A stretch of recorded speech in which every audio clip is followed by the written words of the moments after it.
La grille de départ prend forme. Ça va aller vite. Seulement 60 minutes pour compléter la course.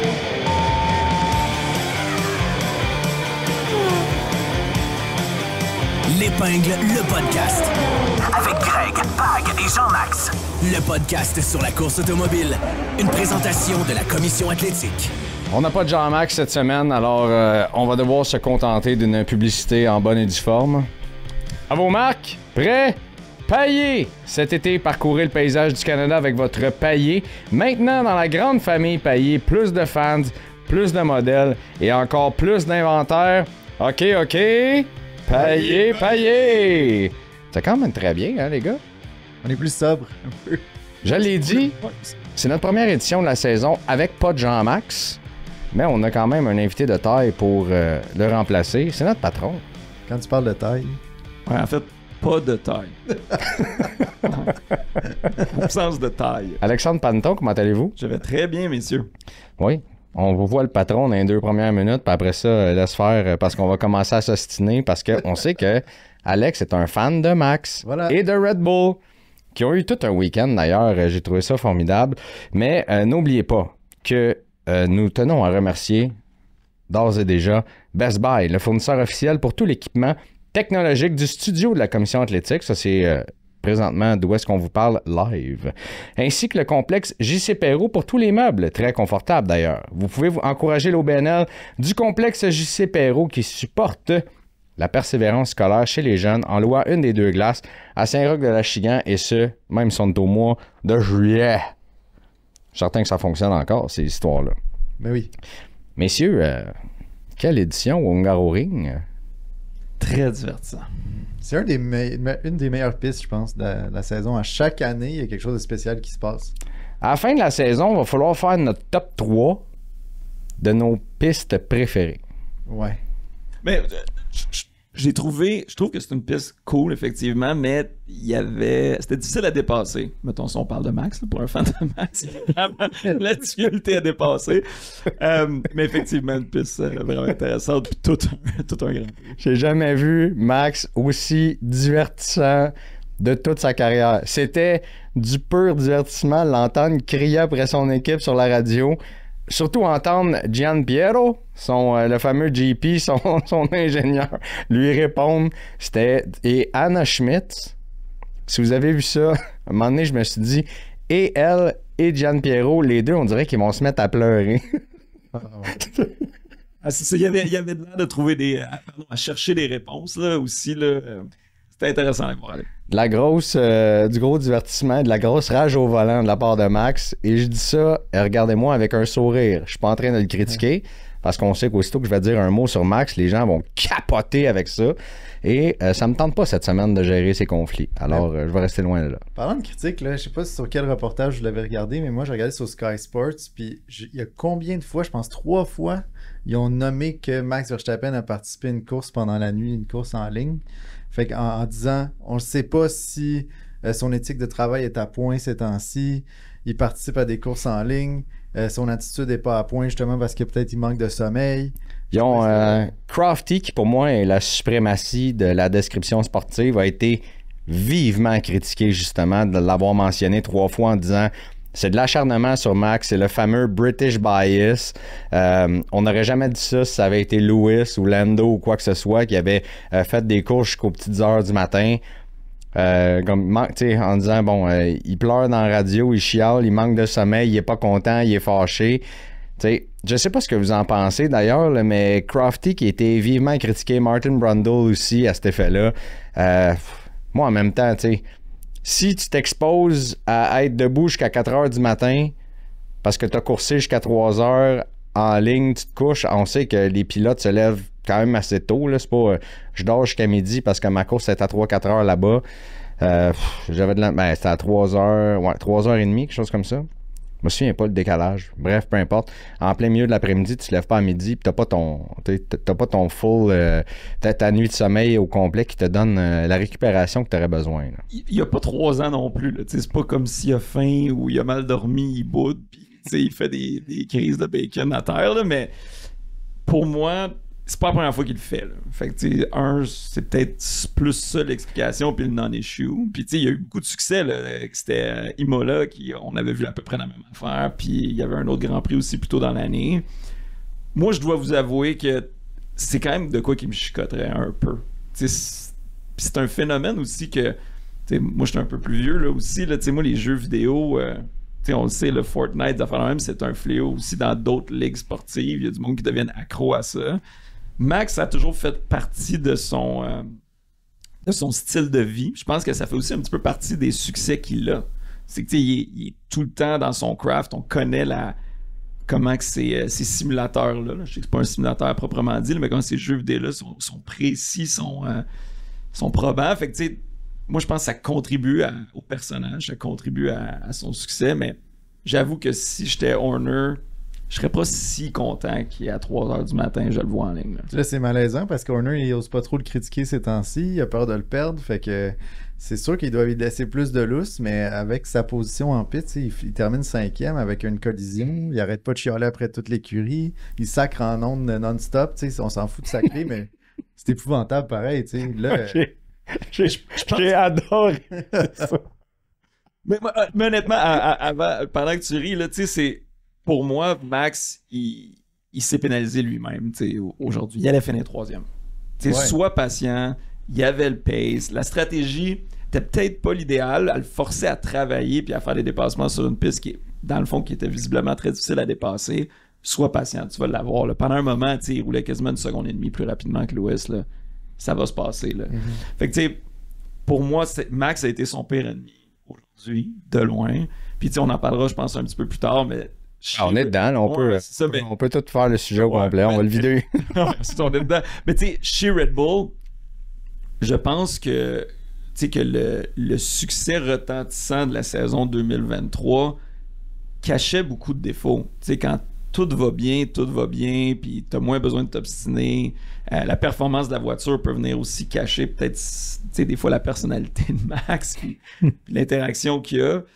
Là, ils ont des challenges. C'est vraiment la première fois qu'ils ont des challenges, puis on voit que sa patience, elle est très courte, puis je pense que c'est pénalisé. Quand on parlait d'un... Tu sais, imaginons un iceberg de problèmes. Là, on commence à voir qu'est-ce qui se passe sous la surface de l'eau. J'ai l'impression chez Red Bull parce que ça part depuis que Newey est parti.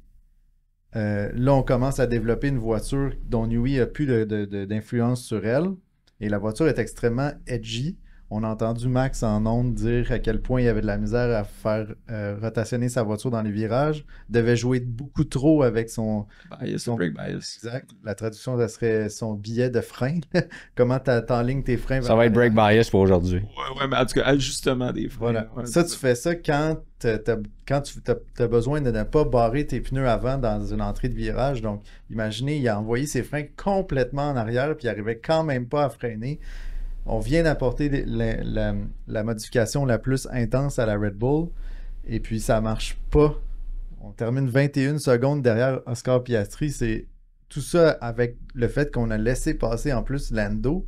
Fait qu'il y a eu une espèce de jeu de perte de temps à ce niveau-là aussi. C'est pas super encourageant dans un circuit où est-ce que historiquement la Red Bull domine, dans un circuit qui demande beaucoup d'appui aérodynamique. Ouais, c'est... On reviendra sur le développement de la Red Bull. Finissons sur Max. La question, est-ce qu'il a vraiment mûri? On dit, il a pris de la maturité depuis 2021, où est-ce qu'il y a eu ce fameux accrochage au même circuit, dans la même place, exactement.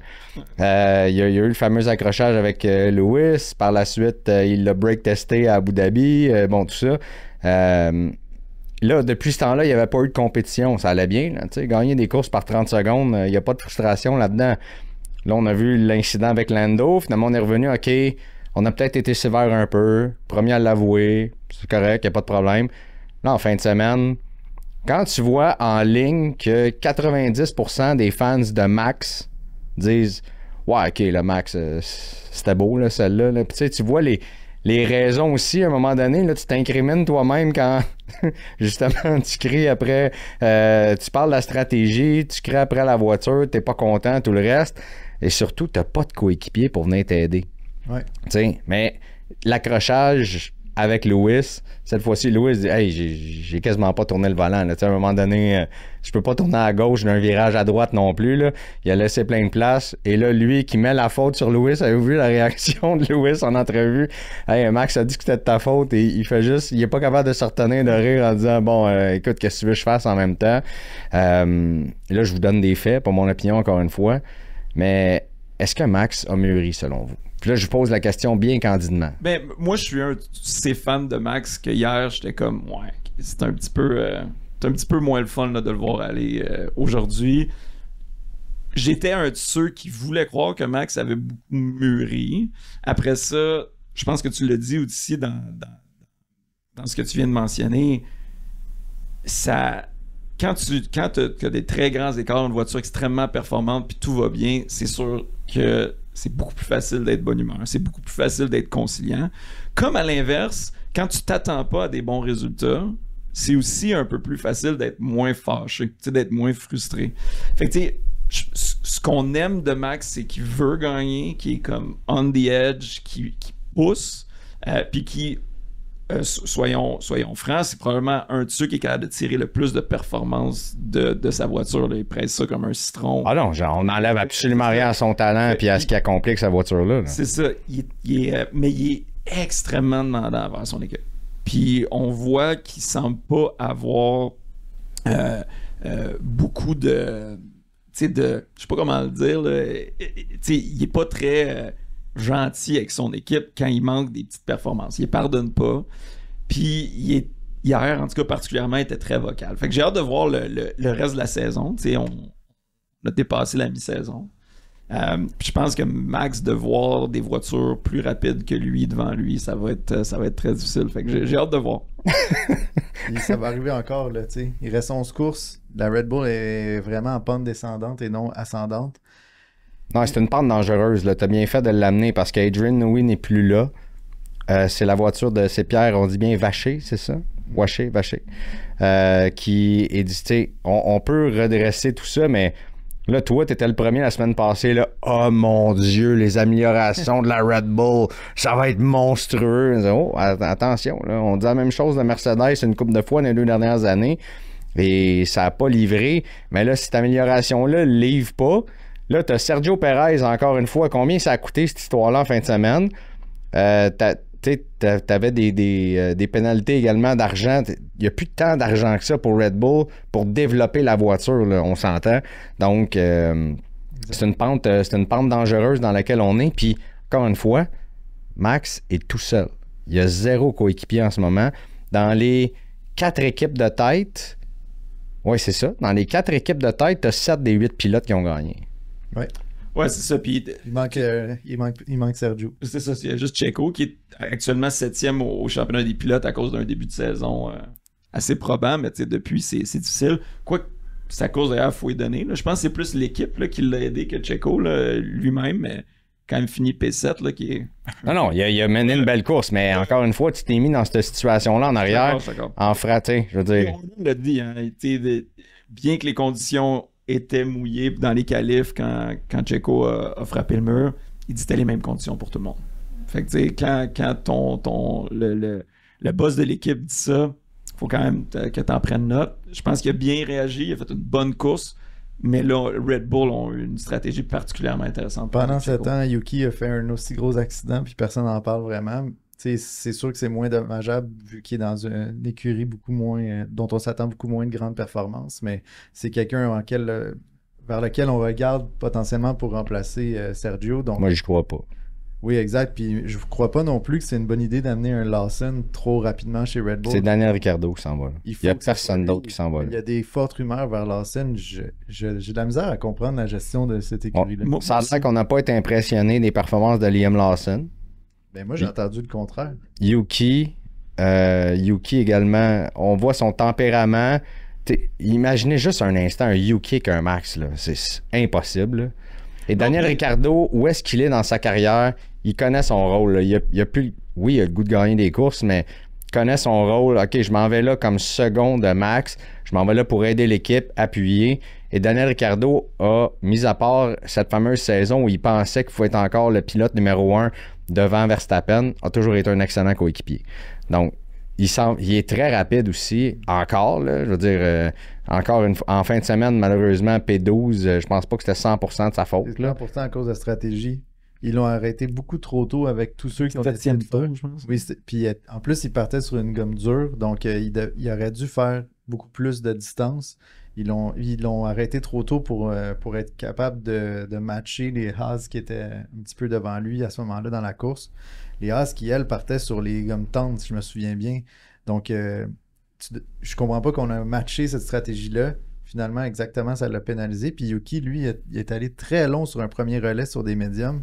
Donc, ça l'a vraiment beaucoup avantagé parce que le trafic fait en sorte que si tu sors dans une position désavantageuse, tu ne gagnes pas autant de temps que tu aurais voulu par rapport à une stratégie d'undercut. Mais pour revenir à la gestion dans tout l'univers Red Bull, là, c'est-à-dire les deux écuries, moi j'abonde dans le même sens. C'est un peu mêlant. Là. On dit de V-Carb que c'est supposé d'être l'écurie de développement, alors que cette année, Yuki, c'est plus un jeune. Là. En tout cas, il est jeune, mais toute proportion gardée, il y en a des pas mal plus jeunes. Là, fait l'avons-nous développé pour l'amener avec l'écurie principale? Je crois que non. Après ça, on a décidé de mettre Danny Ricciardo avec l'écurie cette année. Moi, je pense que le choix évident, c'est d'aller avec Danny Ricciardo si un changement est fait. Parce que c'est le moindre mal. C'est probablement pas la meilleure solution, pour être bien franc avec vous. Christian Horner a aussi besoin de bons lieutenants pour lui dans cette équipe-là. Ne l'oublions pas. Là. Et là, je pense que tout n'est pas au beau fixe présentement. Et pas mal sûr que Toto a placé un petit appel à Yoss à la fin du Grand Prix en disant « T'es sûr?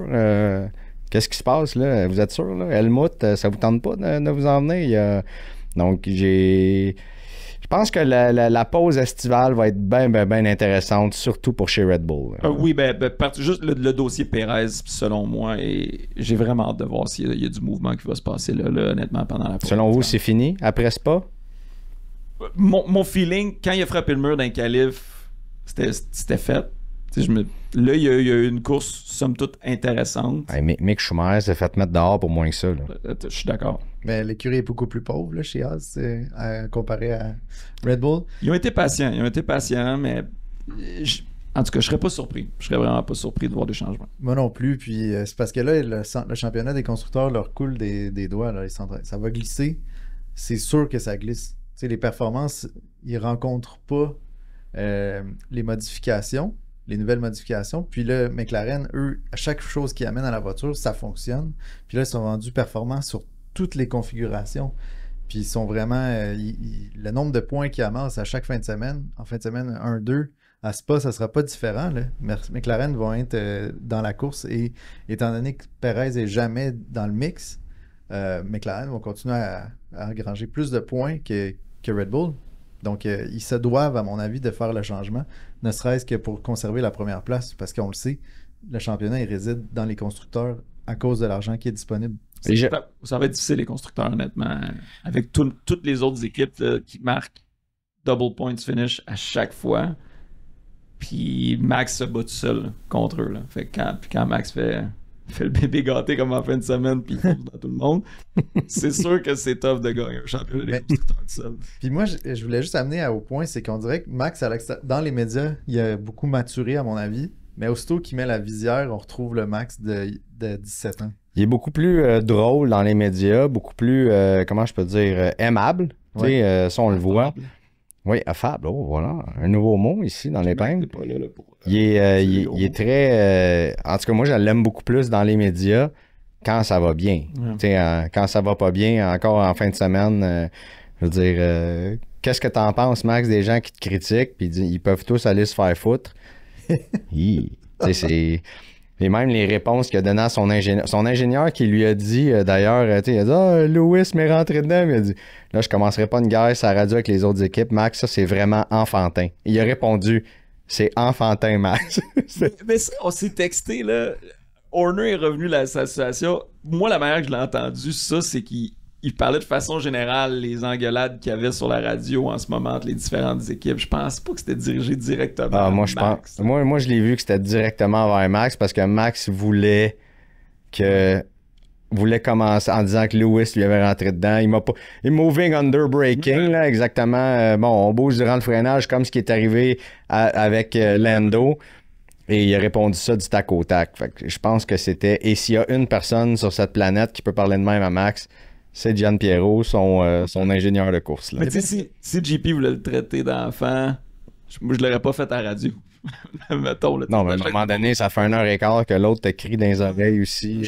Parce que je pense qu'il voulait pas atteindre à sa propre crédibilité GP parce que tout le monde a vu que Max avait pas le contrôle de sa voiture pendant l'accident. Tu sais, oui, Lewis a fait une manœuvre pour rentrer probablement un petit peu trop tôt à l'intérieur du virage, mais tu sais, quand on décortique toute la séquence... Là, il n'a pas changé sa ligne de course. C'est ça qui a fait qu'il n'y avait aucune pénalité. Non, mais Max non plus. Hein. En passant, là, c'est ça. Là, il a freiné à la même place. Il était sur la même ligne. C'était une ligne...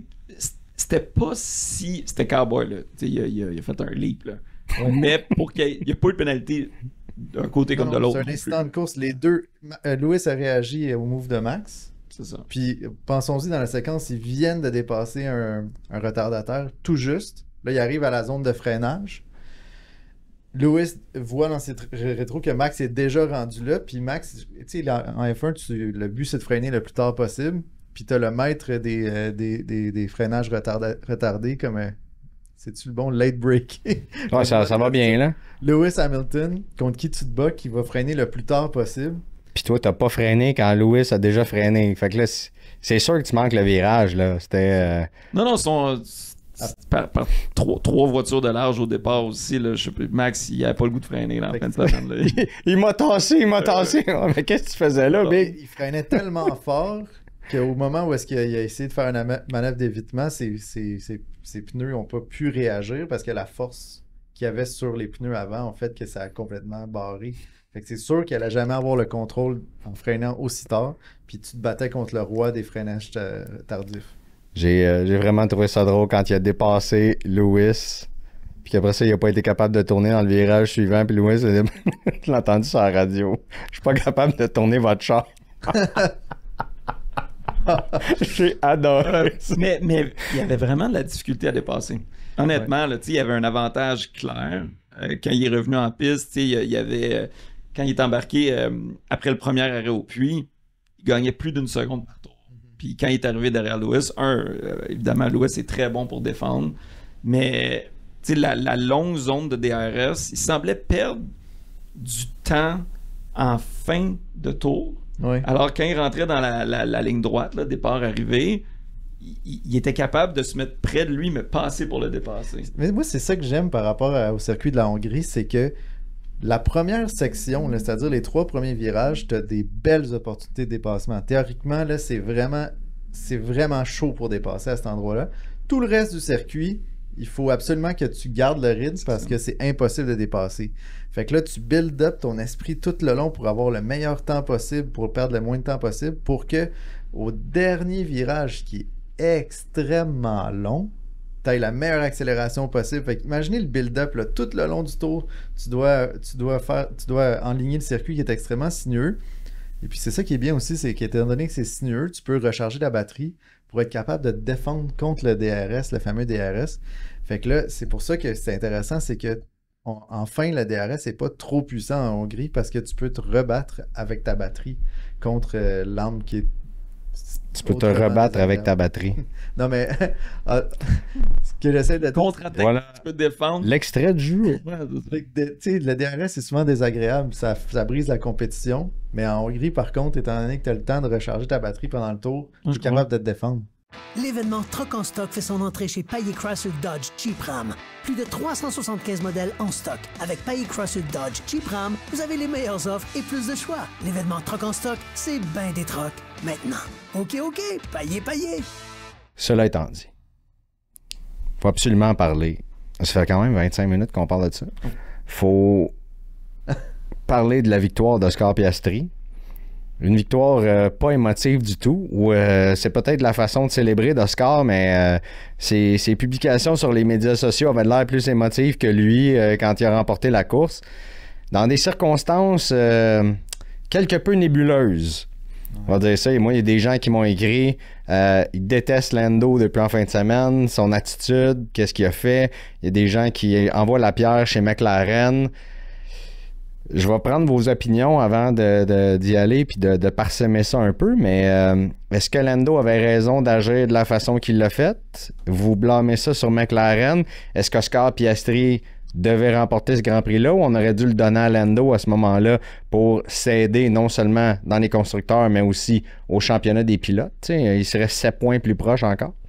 Je peux y aller en premier, là, si tu veux. Là, ou, Vas-y. OK, mais, tu sais, Jacques Villeneuve a mentionné, imagine si Piastri finit 7 points derrière Max Verstappen au championnat du monde. Si Lando. Excuse-moi, si Lando. Ouais, si Max gagne le championnat par moins de 7 points. Ouais, c'est ça.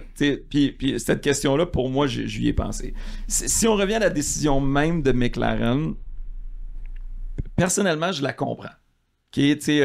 Moi, sur le coup, quand j'écoutais le Grand Prix en direct, je me suis dit, mon Dieu, pourquoi il se préoccupe d'Hamilton? Finalement, quand on va voir les temps qu'Hamilton faisait, il était en moyenne 1 seconde, 1 dixième plus rapide que Lando par tour. Et au moment que Lando est rentré, l'écart était en bas de 4 secondes, ou à peu près à 4 secondes. Ce qui veut dire que tu n'avais pas vraiment besoin de te protéger contre lui tout de suite. Ouais. Cela dit, tu venais mettre de la pression sur ton équipe au niveau de l'arrêt au puits. Puis, je pense que McLaren ont juste décidé de prendre une stratégie de hey, on a le loisir d'être confortable, pas mettre de pression, protéger le 1-2, et puis on va refaire le flip après. Est-ce que ça a été bien communiqué à Norris? Moi, je l'ai entendu sur les radios, très bien communiqué à Piastri, où qu'on a dit à Piastri, Lando rentre maintenant, mais on va adresser la situation à ta sortie. Ouais, t'as pas à t'occuper de Lando, là. T'as pas à être inquiète pour ça. Puis, pour moi, je trouve que c'est une stratégie qui est somme toute judicieuse. Après ça, est-ce que c'est vraiment très déchirant entre offrir la première victoire de sa carrière et offrir la victoire à ton pilote de pointe qui a la chance de rattraper Max? Donc, si je résume, moi, ma pensée, c'est que je pense que si Piastri avait déjà sa première victoire en carrière en poche, Norris finissait premier dans ce Grand Prix-là. Et après ça, est-ce que André Stella a bien communiqué cette stratégie-là à Lando au préalable? Dur à dire. J'ai essayé de lire un peu, on le voyait pas. Ce que Zach Brown a dit, et Andrea Stella, c'est que chaque dimanche matin, ils ont ces rencontres-là avec les pilotes. En disant stratégie d'équipe, on va prioriser ça, et que ça, c'était clair pour eux autres qu'ils allaient jouer cette stratégie-là. Donc, c'est ce qu'ils ont dit ce matin. C'est ce qui est sorti dans les médias. Maintenant,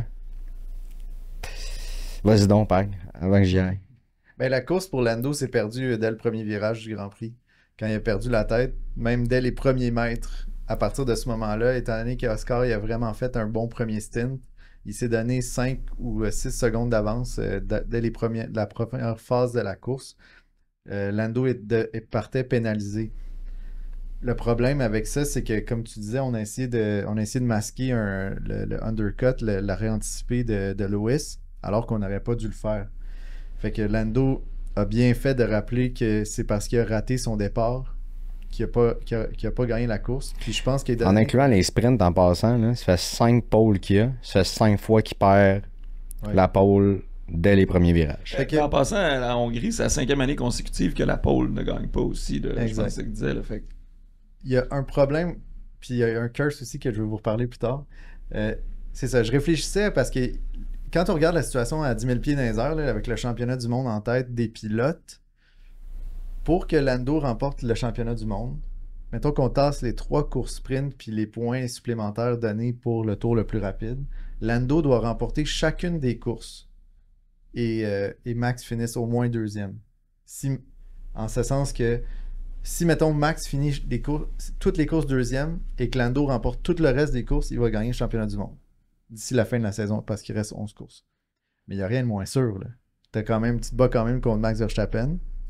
Et on sait quand même que Red Bull en ce moment sont sur une pente descendante. Donc, c'est pour ça que le message clé de l'ingénieur en disant on va avoir besoin d'Oscar pour le reste de la saison, on t'a donné un traitement préférentiel stratégique pour éviter l'arrêt anticipé de Lewis Hamilton, redonne la place. Je pense que c'était judicieux de la part de Lando de jouer les consignes d'équipe en fin de semaine parce que c'est vrai qu'ils vont avoir besoin d'un Oscar qui va avoir toute sa tête pour le championnat du monde de Lando d'ici la fin de la saison. Et puis, je te laisse réagir là-dessus après, Greg, mais cela dit, la manière que Lando a géré cette situation-là, ça l'a beaucoup enlevé à la victoire de Piastri. Ben oui. Il n'y avait pas de saveur. Tu sais, ta première victoire en carrière, là, c'était un moment incroyable. Donc, je pense que sur le fond, bonne décision de McLaren, puis ils l'ont joué safe. C'est une écurie qui apprend à gagner aussi. Mais la réaction de Lando a été... Moi, je trouve ça désolant pour Piastri. Je trouve ça plate parce que la première faute revient à McLaren, qui ont encore une fois mal réagi au niveau stratégie de cette façon-là. Puis, comme tu dis, peut-être la communication était claire, mais pas tant que ça. T'sais. Et Lando s'est retrouvé dans une position pour l'emporter, puis on lui a demandé, encore une fois, c'est pas la première fois, si je me trompe pas, quand Daniel a remporté sa dernière course, on avait demandé à Lando de laisser passer Daniel aussi. Non, on avait demandé de ne pas le dépasser. C'est ça. De se retenir. Bref, de se retenir. Fait que ça fait 2 fois que ça arrive. Et tu sais, mettons, t'enlèves ces 2 situations-là. Lando a déjà 3 victoires en Formule 1. Alors, je trouve ça plate que McLaren ait mis Lando dans cette position-là. Maintenant, Lando aurait pu réagir de meilleure façon tout de suite en le laissant passer puis en réglant ça derrière les portes closes par la suite. T'sais. Je pense qu'il a fait preuve de beaucoup d'introspection après la course. Ouais, j'ai réfléchi, je me suis mis dans ses souliers. Ouais, mais quand tu réponds pas sur la radio, là, t'as l'air de quoi? Et ton ingénieur s'est couvert de ridicule complètement, là, en allant il manipulait là, complètement. Là. Pense-y, pense à ça, tu vas avoir besoin d'Oscar, nanana. Ouais. Et j'essaie de te protéger moi aussi, tout le reste. Ça a donné cette espèce de chantage-là qu'on veut pas voir, qu'on veut pas entendre non plus. Moi, je commence à penser, je l'aime beaucoup, Lando, vous le savez. On a peut-être affaire à une espèce de Harvey Two-Face avec Lando Norris. Il s'en va dire dans les médias, j'ai adoré l'entrevue de Nico Rosberg à la fin de la course, en passant. Il dit, je sais pas si vous avez vu ça, il pose la question pour les auditeurs qui nous écoutent. Là, il pose la question, Nico, en disant, écoute, parle-nous de la stratégie de l'équipe. Il dit, ils m'ont demandé de le faire, alors je l'ai fait. Puis Nico dit, OK, parfait, alors j'essaierai pas d'aller plus loin sur ce sujet-là. J'irai pas gratter, là. J'ai trouvé ça super bon. Et Nico Rosberg, par la suite, si vous avez vu, je vais le dire de même, a rincé Andrea Stella en direct à la télévision en disant, je vais te donner mon expérience, là. Vous avez vraiment pas bien communiqué ça, en disant, OK, Lando, à ta convenance, là, tu vas pouvoir laisser passer Oscar. C'est pas clair, ça. Laisse-les passer maintenant. Donne-lui des ordres clairs. Puis André Stella qui dit, Nico, il riait un petit peu, là. Je sais pas s'il l'a mal pris, mais il dit, on va écouter ton expérience, Nico. Merci de ces commentaires-là. On va repasser l'audio, d'ailleurs. Je sais pas trop. Mais bref, je trouve que les McLaren ont été pas très bons dans cette situation-là. Et Lando non plus. Puis où est-ce que je m'en allais avec le fameux 2 faces? T'es fâché. En même temps, quand tu as la caméra d'en face, tu t'efforces de sourire puis d'avoir l'air de la classe puis de dire « Ah, j'ai pensé à Oscar et tout le reste ». Je suis pas sûr que derrière les portes closes, c'est de même qu'il a réagi. Et ce qu'il a dit à Lewis dans la fameuse pièce de cool-down, la façon que... Lewis, avez-vous le visage de Lewis? Il s'essuie, il dit « Ah, vous êtes vraiment rapide. » Il dit « Ouais, tu peux bien parler. Toi, tu avais un auto aussi rapide que ça il y a 7 ans. » Il dit, il y a 7 ans, t'étais-tu en Formule 1, toi? De la façon qu'il a répondu, de façon humoristique, en voulant dire, je fais juste te complimenter, là. Je suis pas en train de chialer ou quoi que ce soit. Ces réactions-là de Lando, moi, me laissent un peu plus tiède à son endroit. Parce qu'à la défense de Lando, là, par rapport à ce que tu dis, Oscar, il avait un petit peu perdu sa course, tu sais. Moi, je pense que c'est parce qu'au tour 33, il a fait une sortie de piste qui a fait perdre 3 secondes. Puis à ce moment-là, Lando... Il était en bas de 2 secondes. Là, ouais, c'est ça. Fait qu'à mon avis, sans le undercut de Lando aurait pu gagner le Grand Prix sur un dépassement. Si Lando était dans une autre équipe, il aurait probablement gagné le Grand Prix. Exact. honnêtement, là, dans le sens, s'il n'était pas coéquipier, je pense que Lando, sur le mérite, aurait gagné la course. Mais il avait raison de dire que si ça avait été de lui, il aurait fait l'overcut. C'est pas sa décision à lui, c'est l'équipe qui l'a placé dans cette position-là. Fait qu'à sa défense à lui, à Lando, si tu gardes juste dans sa perspective, dans son casque à lui, la victoire il était probablement méritée pour lui. Mais dès le deuxième tour, on a demandé au deuxième tour, Je sais. on a demandé à Oscar de dire, tu te bats pas contre Lando, sauve tes pneus tout de suite. Donc, probablement qu'Oscar aurait eu pas mal plus d'avance. Hey, le tour numéro 2, tu dois commencer à sauver tes pneumatiques. Là, je veux dire. Peut-être que les consignes de l'équipe étaient celui qui sort au premier virage, c'est notre cheval pour la course, peut-être. Là, on le sait pas. À ton commentaire de 2 phases de Lando, je pense qu'il faut que tu sois un compétiteur aussi là, pour avoir du succès dans ce sport-là. Ben oui. Non, mais honnêtement, je te reprends pas parce que je pense juste qu'on va commencer à le découvrir. On parlait plus tôt que le succès de Red Bull cachait les défauts de Max. Je pense que les attentes modérées face à McLaren cachaient aussi des défauts. On voit, il y en a des pilotes là, qui c'est des vrais gentlemen. Tu regardes, mettons, Lewis Hamilton, la décision controversée qui l'a fait perdre le championnat du monde, ça a été un des premiers à aller serrer la main à Max pour lui dire félicitations. C'est pas tous des Lewis Hamilton. Non. C'est pour ça que Lewis Hamilton, c'est une légende. Puis c'est un sir. Exactement, c'est un sir. Mika Hakkinen en est un comme ça. On pourrait en nommer tout plein. Je pense sur la grille actuellement, Daniel en est un. Ouais, je suis d'accord. Checo même. On peut Valtteri Bottas. Valtteri Bottas. Carlos. Quand Carlos a quelque chose à gagner, il l'est. Sinon, non. Je veux dire, c'est ça, c'est la géométrie variable des fois. Mais c'est exactement Moi, j'aime juste pas ces pointes-là. C'est comme, pourquoi tu réponds des affaires de même, tu sais? C'est pas la première fois, là. À un moment donné, il avait dit à Lewis, on va me dire que je défends Lewis, mais c'est des commentaires qui ont été faits pour vrai, en disant, hey, il y a des victoires, tu sais, qui a gagné 100 victoires, moi, ça me dérange pas. Des fois, il y avait juste à battre 2 chars, tu sais. Hey kid, maintenant t'as meilleure voiture. T'as juste une victoire. T'as juste une victoire, tu sais. Puis, excuse-moi, mais je le vois pas gagner encore. Tu sais, on verra en fin de semaine là, ce que ça va donner en Belgique. Là. Mais tu sais, on parle du championnat du monde, puis qu'il faut que Lando ait des chances de gagner, puis j'y crois, c'est la voiture. Mais n'en demeure pas moins qu'il y a une victoire cette année. Ouais, c'est complètement fou. Tu sais, fait oui, il est 2e au championnat, mais il y a une victoire. Tu sais, puis. Puis honnêtement, moi comme partisan d'F1, ça contribue au spectacle, puis c'est de quoi qui est vraiment le fun d'avoir beaucoup de gagnants, puis que ça se bat là, dans les 8 premières positions. Mais si ce n'est pas de cette situation-là, le fait qu'il y ait 7 champions, 7 gagnants différents, Lando est probablement pas 2e. Les gars, il faut parler un petit peu de Aston Martin. Et là, il y a 2 choses. T'en veux-tu un clip pour les médias sociaux? N'en voilà un.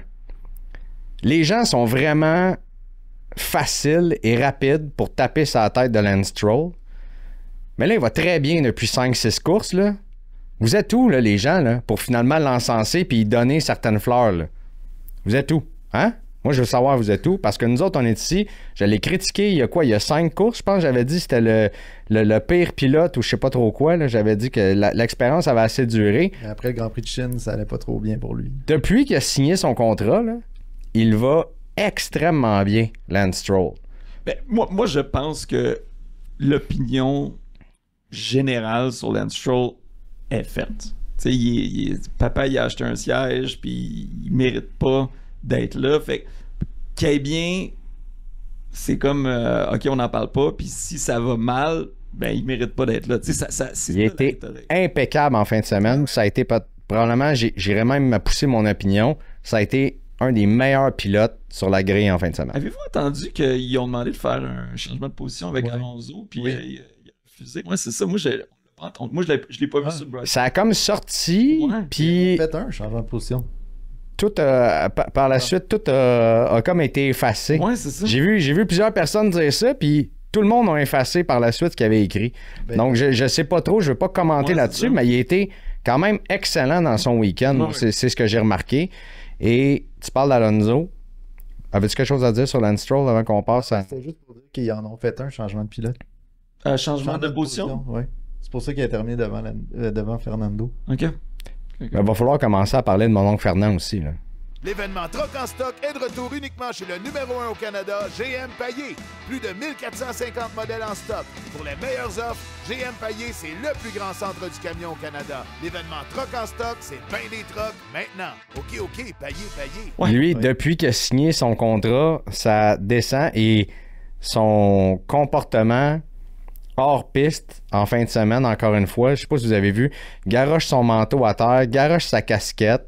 Et ça, quand George Russell passe, pète les plombs, pas content. Il faut que, je veux dire, quelqu'un aille chercher ses trucs, là, comme une vraie prima donna, là, quelque chose qu'on voit pas puis qui se fait pas. Commence vraiment à avoir l'air frustré, pas motivé. T'sais, on voit pas du tout le Fernando qui avait eu le fameux élan de Taylor Swift là, en début de saison l'an dernier. Là. Ben, faut se le dire, là, l'année passée, dans une saison complètement dominée par Red Bull, il y avait eu un début de saison absolument incroyable. Ouais. Plein d'espoir dans l'équipe. La nouvelle usine aussi qui se bâtissait.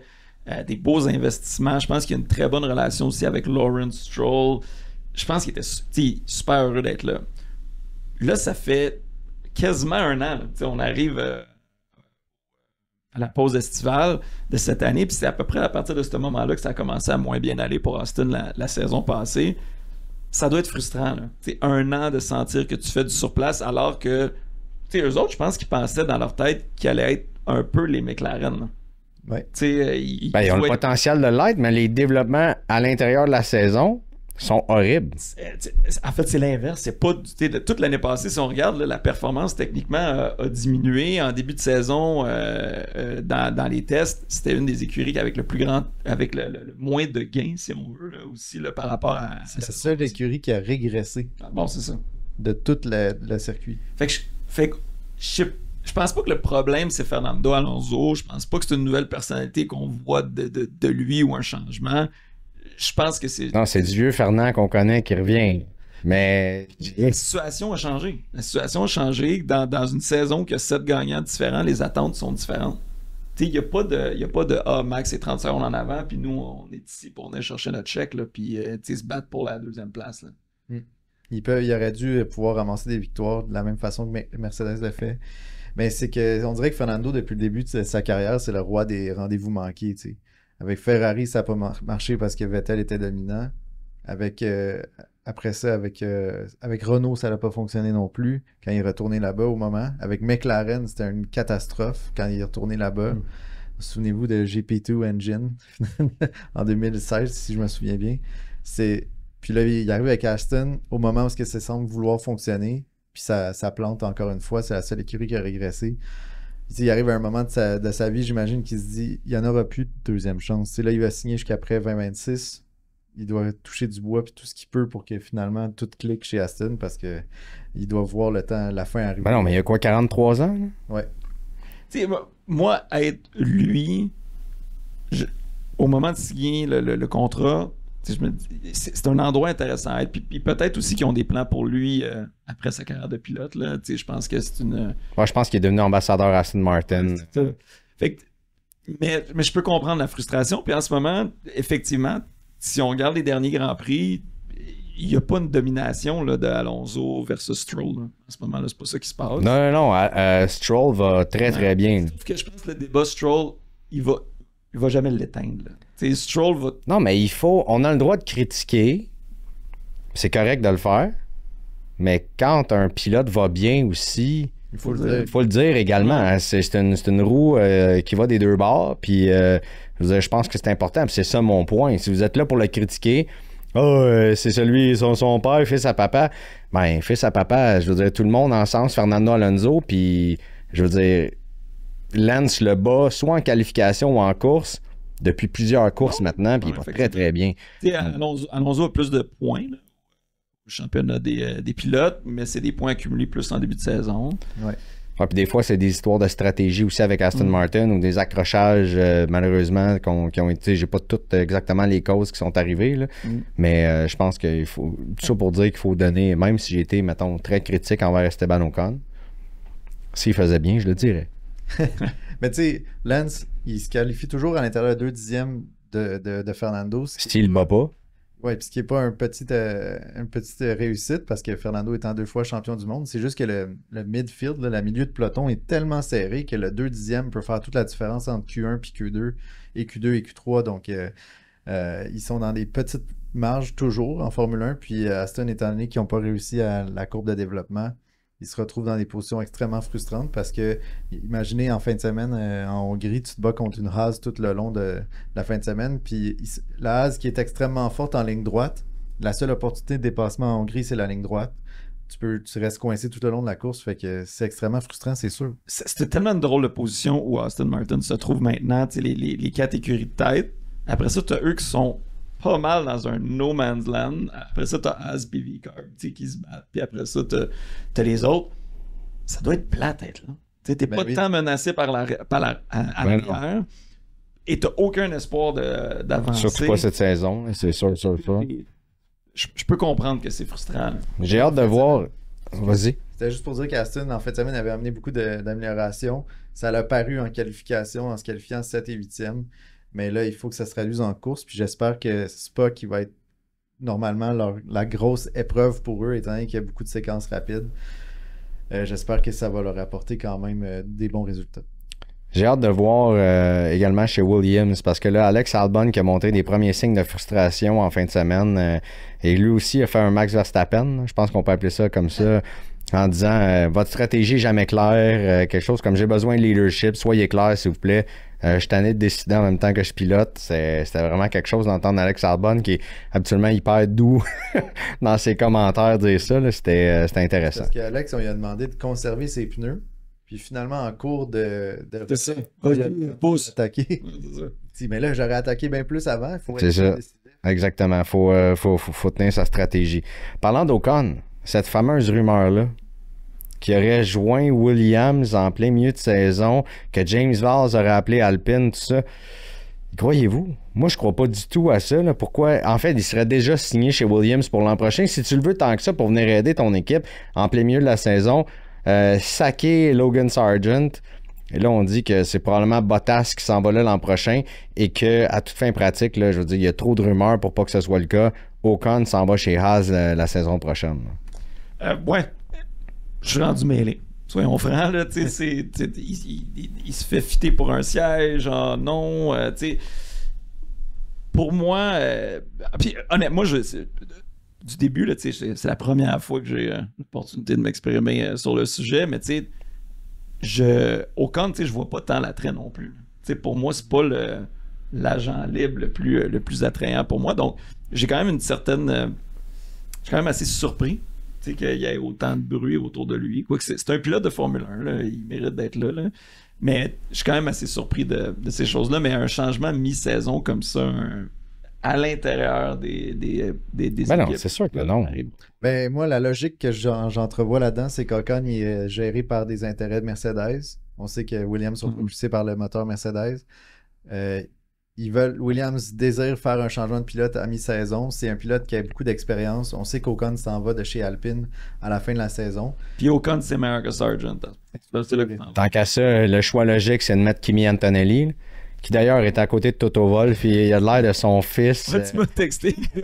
On dirait que c'est Bring Your Kid to Work Day. Il était à côté. Je sais qui.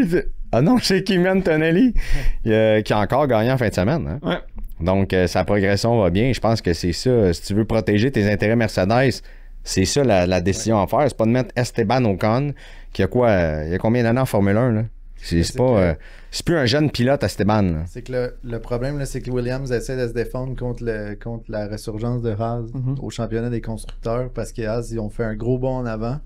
Puis Antonelli, c'est pas nécessairement une clé dans le succès de Williams, même si on entrevoit un gros futur pour lui.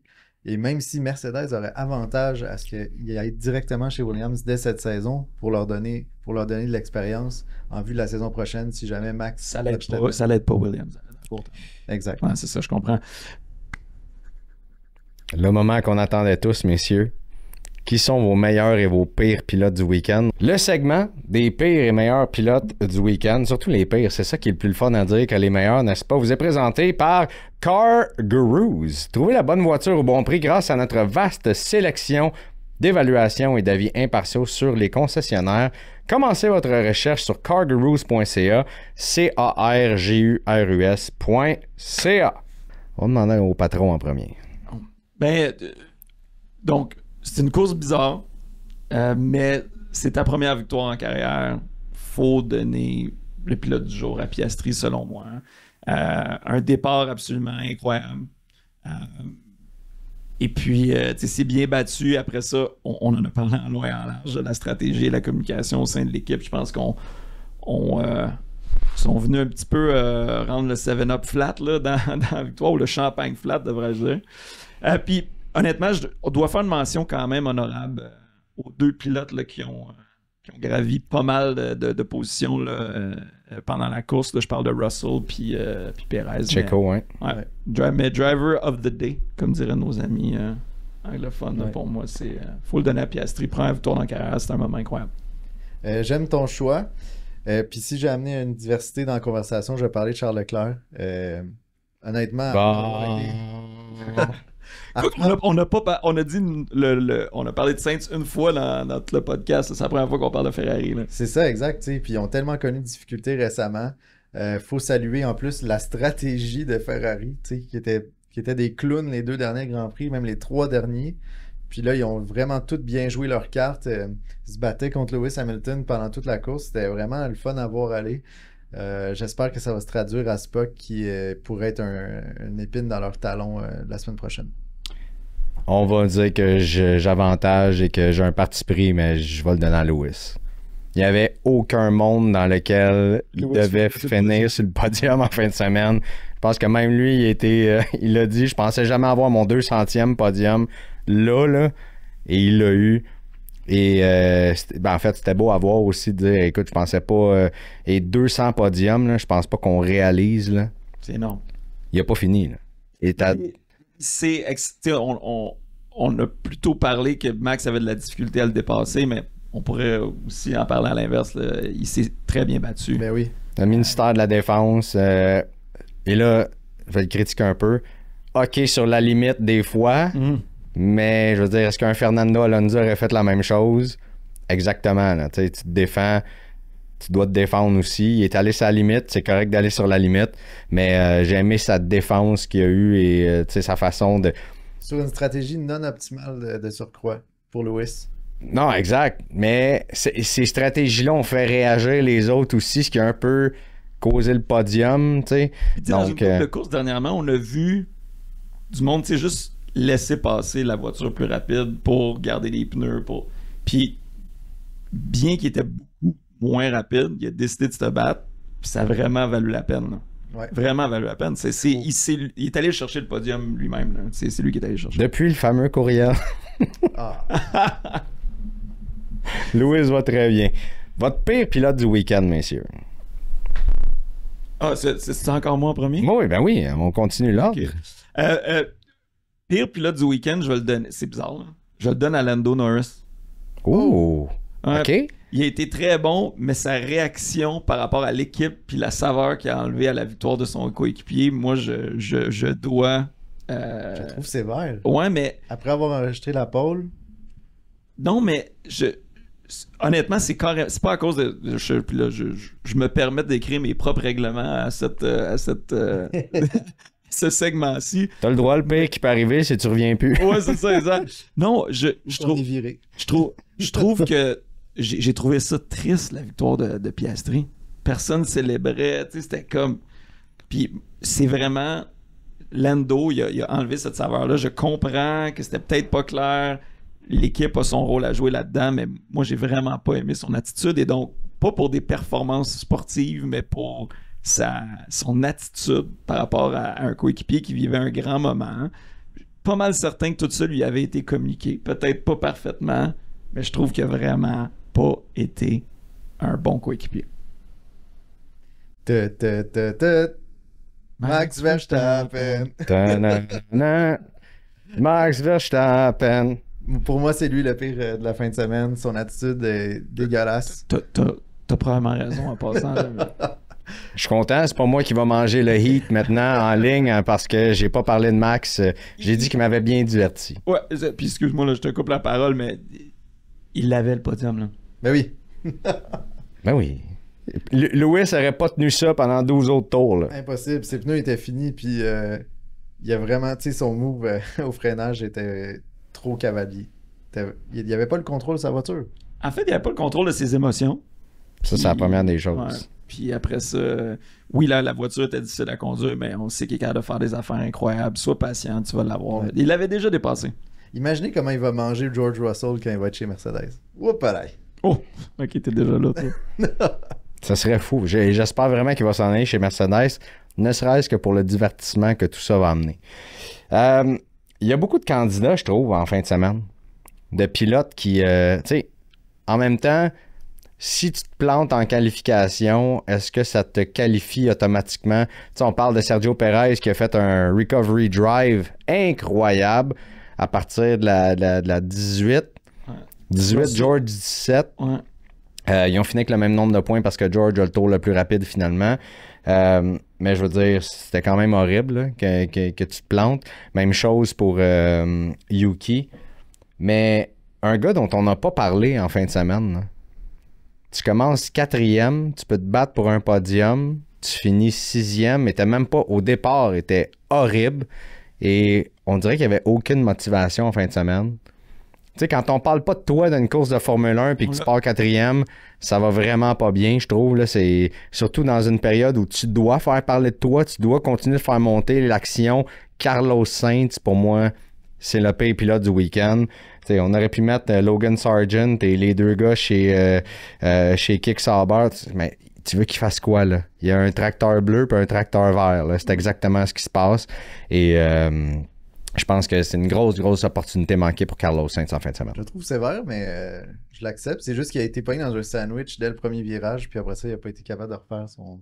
Un mauvais départ, mais effectivement, c'était sans saveur, sans odeur là, pour Sainz en fin de semaine. Fais quelque chose, big. T'es pris dans un sandwich, oui, mais je veux dire, il aurait pu faire quelque chose quand même. Et Charles qui l'a dépassé, Lewis également. Donc, aurait pu faire mieux que ça. C'est mon pire pilote du week-end, messieurs. J'ai pas mis Checo, là. Non, mais c'est ça parce que tu gères moins bien les piments, je pense, de ce temps-ci. Peut-être. Peut-être que je devrais arrêter de manger de la bouffe épicée, mais ça, c'est un autre débat. Yes. Messieurs, merci. Bon Grand Prix en fin de semaine à Spa-Francorchamps, un des circuits mythiques, je pense, de la Formule 1. Et je pense qu'on va avoir droit à une belle course. Je sais. Et ça fait combien de temps qu'on s'est dit, j'ai aucune idée qui va l'emporter en fin de semaine? C'est vraiment excitant. Puis après un week-end aussi mouvementé qu'on a eu, je pense que là, ça va être vraiment intéressant. T'sais, les équipes vont regrouper cette semaine. Il n'y aura pas beaucoup de changements aux voitures. Puis c'est un circuit qui, en tout cas, qui peut nous donner des résultats différents là, de ce qu'on a vu en fin de semaine. Fait que j'ai bien hâte de voir ça. Hâte de voir moi aussi. Et j'espère pouvoir refaire le même coup sur Bet99 en fin de semaine que j'ai pu faire en misant sur la victoire d'Oscar Piastri avec une cote de 7,25.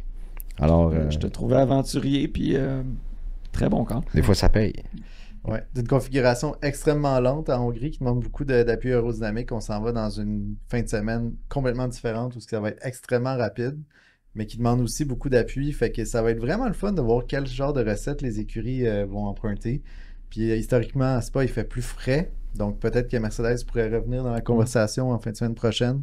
Ça va vraiment être super intéressant à suivre. Peut-être de bon augure aussi pour Red Bull qui performe normalement bien avec des yards. Là. Ouais. Puis à voir si l'amélioration qu'on a amenée sur la voiture de Max vont revenir à l'autre amélioration parce que on disait que celle-ci qu'ils ont utilisée en fin de semaine, c'est pour une configuration avec plus d'appui. Donc là, on va peut-être moins en chercher. Donc peut-être qu'on va revenir à un couvre moteur beaucoup plus élevé. C'est pas un peu chaotique en Belgique? Oui. Mais on va voir. Je pense que ça va être une course super intéressante. Red Bull ne gagnera pas. Je sais pas qui va gagner, mais je sais qu'ils gagneront pas. Quand c'est chaotique comme ça... Moi, je pense que c'est les frites puis la mayonnaise qui va gagner en Belgique. Probablement. Ou la bière. J'ai un drôle de feeling que Checo va avoir une bonne course. Oh, pareil. Puis là, ça va juste alimenter les conversations pendant le summer break des garde-tu, le garde pas. Mais ça serait la chose la plus intéressante qui pourrait pas se passer. Tu sais, l'espèce de coach qui est supposé de se faire mettre dehors. Puis que là, il va de... C'est un genre de feeling, moi, que Danny Rick va sortir un genre de Canada de lui, comme il a fait. Mais vous savez, je pense que Checo participe aussi au marché des pilotes qui n'est pas barré. Parce qu'avec l'argent qu'il amène, sûrement qu'un Haas serait vraiment intéressé d'avoir les dizaines de millions qu'il amène en plus. On ne parle pas de lui dans les... Sûrement qu'un Williams serait super intéressé. Fait que probablement qu'on attend de voir ce qui se passe avec Checo avant de barrer notre alignement chez les écuries qui restent. Ça va être intéressant. Messieurs, merci. Merci à toi. Merci à tout le monde d'avoir été là. Bonne semaine. N'oubliez pas, vous pouvez nous écrire, réagissez sur différentes plateformes, YouTube, les médias sociaux et tout le reste. On vous aime bien gros. Merci d'être là. Puis on se reparle la semaine prochaine pour l'édition de la Belgique.